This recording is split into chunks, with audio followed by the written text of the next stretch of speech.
It's my state, এটা আমার দেশ, সুতরাং আমি দেখতে চাই আমার বেতনে যে আমলাদেরকে পোষা হয় আমার সেবার জন্য, তিনি যখন নিয়ম ভাঙেন তার বিরুদ্ধে কি হয়েছে এটা আমি জানতে চাই। আওয়ামী শাসন আমল মানেই বলা হয় ব্যাংক খাতে লুটপাট, টাকা পাচার এবং মেগা প্রকল্পে ব্যাপক দুর্নীতি। সেই জায়গা থেকে আমরা দেখলাম গণঅভ্যুত্থানের মধ্য দিয়ে শেখ হাসিনার ক্ষমতাচ্যুত হলো, কিন্তু শেখ হাসিনার শাসন আমলের আমরা যে দুর্নীতির যে ক্ষত আমরা তৈরি হয়েছে অর্থনীতিতে, সেটি থেকে আসলে বেরিয়ে আসতে কি করণীয়? ধন্যবাদ। দুর্নীতির যে ক্ষত আছে এটা বেরিয়ে আসতে অনেক সময় লাগবে। ক্ষতটা এত বিভৎস, এত ভয়ঙ্কর, এটা বলার অপেক্ষা রাখে না। যেমন ধরুন যেটা হয়েছিল, আপনি যখন নির্বাচন ব্যবস্থা ধ্বংস করে ক্ষমতায় থাকবেন, ক্ষমতায় কেন থাকতে চাইছেন? ক্ষমতার এক ধরনের মজা আছে, আপনি চাইলে যে কোনো কিছু করতে পারেন, আর তার চাইতে জরুরি কথা আপনি আসলে অসৎ উপায়ে প্রচুর উপার্জন করতে পারেন। একটা নেক্সাস তৈরি হয়েছিল, যে নেক্সাসে রাজনীতিবিদরা ছিলেন, সামরিক বেসামরিক আমলারা ছিলেন, পুলিশ ছিল এবং ব্যবসায়ীরা ছিলেন। তারা দেশের বিভিন্ন জায়গায়, যেমন আমি কয়েকটা মোটা দাগের কথা বলি। একটা হচ্ছে মেগা প্রজেক্ট, এটা নিয়ে আমরা সবাই জানি। আমরা জানি সম্প্রতি সরকার যে একটা শ্বেতপত্র কমিটি করেছিল, তারা কিন্তু বাংলাদেশের দুর্নীতির ব্যাপকতা কতটুকু সেটা তারা বের করে এনেছেন। এখানে তারা মেগা প্রজেক্ট ধরিয়ে ধরিয়ে দেখেছেন সেখানে কি হয়েছে। তারপরে ব্যাংক লুট হয়েছে বাংলাদেশে। এই মুহূর্তে সমস্যাযুক্ত ঋণ, এই যে আমরা খেলাপি ঋণ বলে যে অংশটা দেখি, এটা জেনুইন না, এর মধ্যে আরো অনেক কিছু যোগ হবে। এর মধ্যে রাইট অফ করা লোন যেগুলো আমরা অবলোপন করছি, তারপর মামলা স্থগিত আছে, এরকম যদি হিসাব করি আমাদের খেলাপি ঋণ প্রায় 20%। তার মানে অঙ্কটা এরকম দাঁড়াবে 6 লাখ কোটি টাকার বেশি খেলাপি ঋণ আসলে আমাদের এই মুহূর্তে বাজারে আছে। মানে এটা দিয়ে 23টা পদ্মা সেতু তৈরি করা যাবে, হিসাবটা এইরকম। তো ফলে এটা গেল, ব্যাংক থেকে লুট হয়েছে সরাসরি। আমাদের পণ্য থেকে, সাধারণ মানুষের যে পণ্য, ভোগ্য পণ্যের টাকা আমরা খুব ভালো ধরতে পারি না। ধরুন সয়াবিন তেল, 4-5টা কোম্পানির হাতে এটা আছে।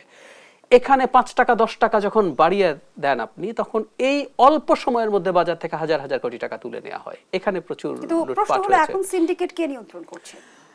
এখনো আসলে তারাই নিয়ন্ত্রণ করছে। আমি আসছি ওই জায়গায়। তাহলে যে ক্ষতটা তৈরি হলো, সেই ক্ষতটা পূরণ করা খুব টাফ। ব্যাংকগুলো যখন প্রায় দেউলিয়ার পর্যায়ে আপনি নিয়ে গেছেন, আমাদের নতুন সরকার এবং আমাদের গভর্নর বলেছিলেন যে ওনারা কোনো ব্যাংককে আর সরকার থেকে টাকা দেবেন না, কিন্তু উনি দিতে বাধ্য হয়েছেন, কারণ ব্যাংকগুলো না হয় দেউলিয়া হয়ে যাবে। আমরা কিছুদিন আগে 10টা ব্যাংকে 2,500 কোটি, 22,500 কোটি টাকা সরকারের দিক থেকে দেওয়া হয়েছে। ফলে যে ক্ষতটা খুব বড়। আমার মনে হয় সরকারের এই জিনিসটা জনগণকে জানানো দরকার, যে ক্ষতি যে পরিমাণ হয়েছে সেটা থেকে উঠে আসতে সময় লাগবে। ব্যাংক খাতকে ঠিক করতে হবে।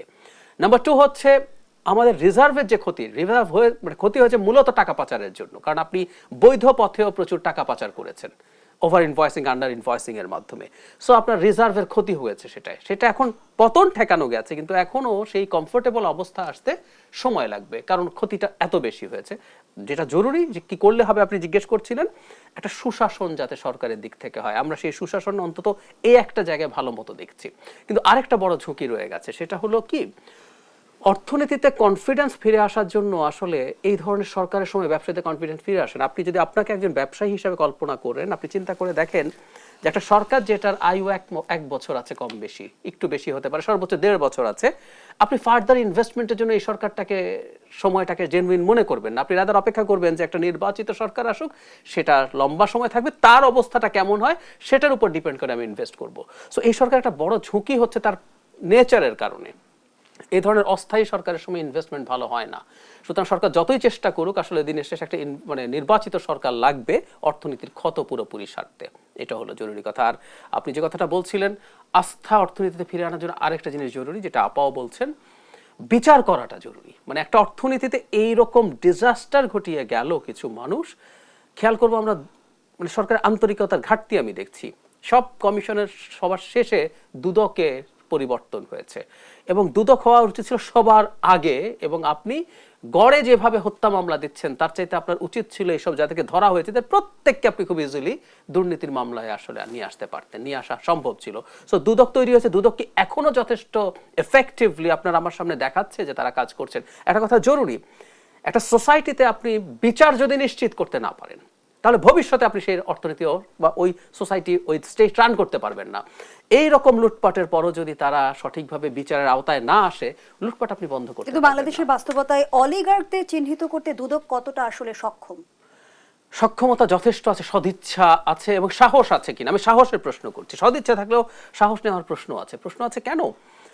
কিছুদিন আগে সচিবরা অকল্পনীয় রকম বেয়াদবি শব্দটা আমি ব্যবহার করছি জেনে শুনে করেছেন, তারা সার্ভিস রুল ভেঙে যা যা করেছেন এগুলো কোনোটাই করতে পারেন না, কিন্তু কারো বিরুদ্ধে কি কোনো ব্যবস্থা নেওয়া হয়েছে? একটা নোটিশ দিয়ে একটু শক্ত কথা বলেছে, কঠোর হবেন, কিন্তু আপনি কোনো কঠোরতা কি আপনার আমার কাছে জানিয়েছে? কারণ আমাদের জানতে হবে তো, ইটস মাই স্টেট, এটা আমার দেশ, সুতরাং আমি দেখতে চাই আমার বেতনে যে আমলাদেরকে পোষা হয় আমার সেবার জন্য, তিনি যখন নিয়ম ভাঙেন তার বিরুদ্ধে কি হয়েছে এটা আমি জানতে চাই। আমরা কি জেনেছি? জানি নেই।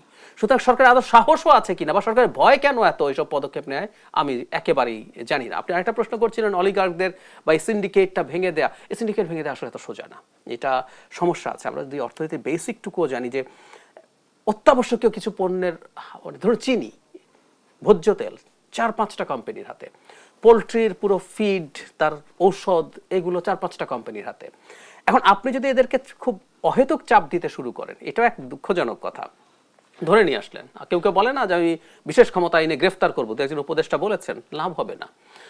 আপনার একটা চিনি ব্যবসা আছে, চিনি রিফাইনারি আছে, আপনি এনে চিনি রিফাইন করেন, আমি আপনাকে ধরে আপনি চিনি রিফাইনারি বন্ধ করে দিলেন, ফলে বাজার আরো অস্থির হয়ে যায়।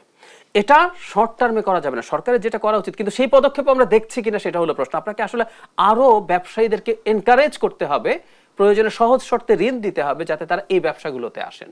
ফলে একটা বাজারে যখন অপারেটর বেড়ে যায়, অর্থনীতির ভাষায় আসলে যেটাকে আমরা সিন্ডিকেট বলি, এটা আসলে অর্থনীতির ভাষায় অলিগোপলি, 4-5টা কোম্পানি মিলে নিজেদের মধ্যে যোগসাজশ করে তারা বাজার নিয়ন্ত্রণ করে, এটা ভেঙে দেওয়ার চেষ্টা, সেটাও আমরা খুব ভালো দেখছি তা না। তার আগে জরুরি হচ্ছে যেসব ক্ষেত্রে সংকট আছে সেসব ক্ষেত্রে সরকার অন্তত একটা কাজ দ্রুত করতে পারে, সেটা হচ্ছে সাবসিডি দিয়ে মানুষের কাছে পণ্য সহজে বিক্রি করা। সেটাও কি আছে? টিসিবি ট্রাক আছে, টিসিবি ট্রাকের পেছনে লাইন কি আওয়ামী লীগের সময় যত লম্বা ছিল তার চেয়ে কমেছে? কমে নাই তো, এখনো একই সমান। তার মানে অপর্যাপ্ত সংখ্যক ট্রাক আপনি দিচ্ছেন, মানুষ তার চেয়ে অনেক বেশি। এবং আমি প্রায় বলি এটা একটা good indicator of the economy. আপনি লাইন দেখবেন এবং লাইনে কি ধরনের পোশাক পরা মানুষ আছে সেটাও দেখবেন। আপনি ক্লিয়ারলি দেখবেন যে খুব গরিব মানুষই শুধু না, নিম্ন মধ্যবিত্ত বা মধ্যবিত্ত ক্ষেত্র বিশেষে সেখানে দাঁড়াচ্ছে। তো এই সরকারও তো এই জিনিসগুলো তো ঠিকঠাক ম্যানেজ করতে পারছে না। সেখানে দ্রব্যমূল্যের নিয়ন্ত্রণও আসলে আমরা দেখছি কোনোভাবে আশানুরূপ ফলাফল বয়ে আনতে পারছে না। পারছে না। ওই যে বললাম যে আপনি যখন একটা সরকারের সক্ষমতার প্রশ্ন আছে, একটা সরকার কিন্তু প্রশাসক, আমরা শাসন বিভাগ বলি, আমাদের রাষ্ট্রে 3টা বিভাগের মধ্যে আইন বিভাগ, বিচার বিভাগ, একটা শাসন বিভাগ। আপনাকে শাসন করতে হবে, তো আপনাকে প্রয়োজনে শক্ত পদক্ষেপ নিতে হবে, আপনাকে প্রয়োজনে বল প্রয়োগ করতে হবে। আপনি এগুলো কোনোটাই করছেন না। ফলে এই সরকারটাকে অতি নমনীয়, অতি সফট একটা, মানে 10 জন মানুষ আমি যদি রাস্তা দখল করি, আমাকে 10 ঘন্টা 11 ঘন্টা রাস্তা বন্ধ থাকবে, কেউ কিছু এসে বলবে না।